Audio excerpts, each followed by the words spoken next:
नमस्कार मित्रांनो, मी यश आणि स्वागत आहे तुमचं परत एकदा एका नवीन व्हिडिओमध्ये. तर आजच्या व्हिडिओमध्ये आपण डिस्कस करणार आहे की तुमचा जो फर्स्ट अटेम्प्टचा रिझल्ट आहे तो रिझल्ट कधी लागू शकतो, त्याचबरोबर तुमची आन्सर की वगैरे कधी येणार आहे. तर ह्यावरती डिटेल हा व्हिडिओ असणार आहे.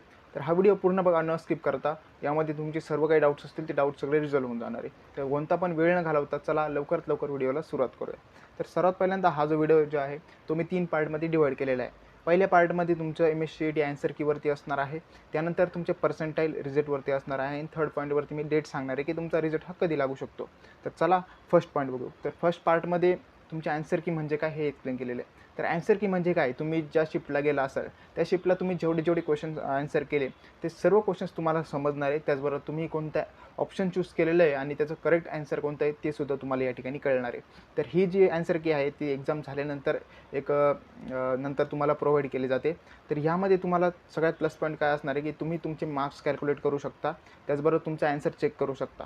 जर ह्यामध्ये तुम्ही तुमचा जर ऑप्शन बरोबर असेल आणि CET सेलकडून काही चुकीने ते ऑप्शन चुकीने चूक झालेला असेल, म्हणजे CET सेलची चुकी झाली असेल, तर तुम्ही त्याच्यावर ऑब्जेक्शनसुद्धा घेऊ शकता, ते ऑप्शन चेंज करू शकता.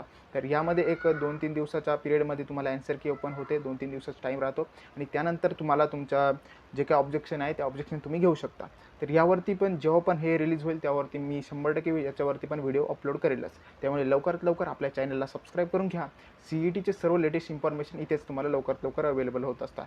तर पुढचा पार्ट बघू की तुमची जी काही आन्सर्स की ती आन्सर की कशी असते. तर एक मी तुम्हाला डेमो पण या ठिकाणी दाखवलेला आहे. तर यामध्ये सगळ्यात पहिल्यांदा वरती तुम्हाला तुमचा क्वेश्चन दिलेला असणार आहे, जो क्वेश्चन तुम्ही अटेम्प्ट केलेला आहे आणि त्याच्या खाली तुम्हाला ऑप्शन्स असणार आहे. आता ही जी आन्सर की ही थोडी दुसऱ्या CETची, आपल्या MST CETची नाही आहे, पण अशीच तुमची आन्सर की पण असणार आहे. आणि खाली तुम्हाला करेक्ट ऑप्शन आणि तुम्ही कोणता रिस्पॉन्स चूज केला, म्हणजे तुम्ही कोणतं ऑप्शन चूज केलं हे दिलेलं असणार आहे. तर याच्यावरती तुम्ही तुमचे मार्क्स कॅल्क्युलेट करू शकता. बरं, तुम्ही ह्या एपिसोड गेलं तुम्हाला असं डायरेक्ट दिसणार नाही की तुम्हाला 200 पैकी एवढे मार्क्स पडले. तर तुम्हाला एक क्वेश्चन हा चेक करायला लागणार आहे. हे माझं ऑप्शन आणि बरोबर असलेलं ऑप्शन हे बरोबर आहे का, असे कॅल्क्युलेशन करून तुम्हाला पूर्ण चेक करून मग तुम्हाला कळेल की तुम्हाला 200 पैकी किती मार्क्स मिळेल. तर लक्षात घ्या, हा तुमचा रिझल्ट नाही असणार आहे. तर हे तुम्हाला फक्त समजणार आहे की तुम्हाला 200मधून किती मार्क्स हे मिळाले आहे. ठीक आहे. तर दुसरा पॉईंट बघू. तर दुसऱ्या पॉईंटकडे जाण्या अगोदर मित्रांनो, आपण आपला व्हॉट्सअप ग्रुप बनवलेला आहे. लवकरात लवकरचा ग्रुपला जॉईन करा, कारण CETचे काही लेटेस्ट अपडेट आले, व्हिडिओ बनवायला टाईम लागला तर सर्व इन्फॉर्मेशन मी त्या चॅनलवरती अपलोड करत असतो. त्यामुळे लवकरात लवकर जा, व्हॉट्सअप ग्रुप हा जॉईन करून घ्या. ठीक आहे. तर पुढचा बघू. पर्सेंटाईल म्हणजे काय. खूप इम्पॉर्टंट पॉईंट असणार आहे मित्रांनो. बऱ्याचशा मुलांना माहीत नाही की पर्सेंटाईल म्हणजे काय. बरेचसे मुलं म्हणतात की पर्सेंटाईल आणि पर्सेंटाईलमध्ये पर्सेंटेज आणि पर्सेंटाईलमध्ये चेंजेस आहे का, तर 100% पर्सेंटाईल वेगळं आहे आणि पर्सेंटेज वेगळं आहे.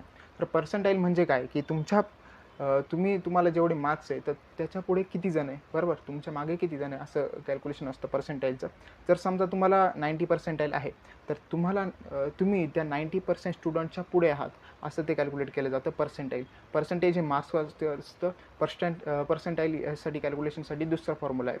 जसं की तुमच्या शिफ्टमध्ये मुलं किती आहे हे सुद्धा त्या ठिकाणी मॅटर करतं. तुमच्या शिफ्टमध्ये जो हायर टॉपर गेलेला आहे तो पण मॅटर करतो आणि जो बॉटमला मुलगा आहे तो पण या पर्सेंटाईल कॅल्क्युलेशनमध्ये मॅटर करतो. तर पर्सेंटाईल कॅल्क्युलेशनचा जर तुम्हाला व्हिडिओ लागत असेल तर फक्त कमेंट करा. ठीक आहे. त्यानंतर सगळ्यात महत्त्वाचं म्हणजे हे पर्सेंटाईलवालं झालं. आणि तिसरा पॉईंट म्हणजे तुमचा रिझल्ट कधी लागणार. सगळ्यांना ज्याची उत्सुकता आहे तो तुमचा रिझल्ट कधी लागू शकतो.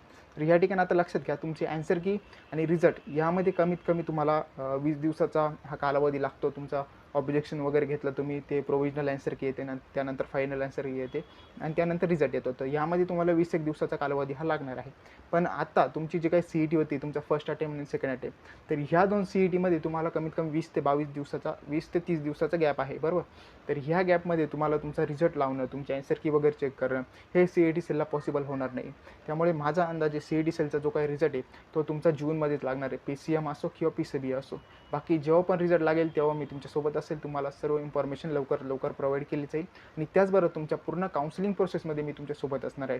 त्यामुळे ह्या चॅनलला आत्ताच सबस्क्राईब करून ठेवा आणि कनेक्टेड राहा. थँक्यू.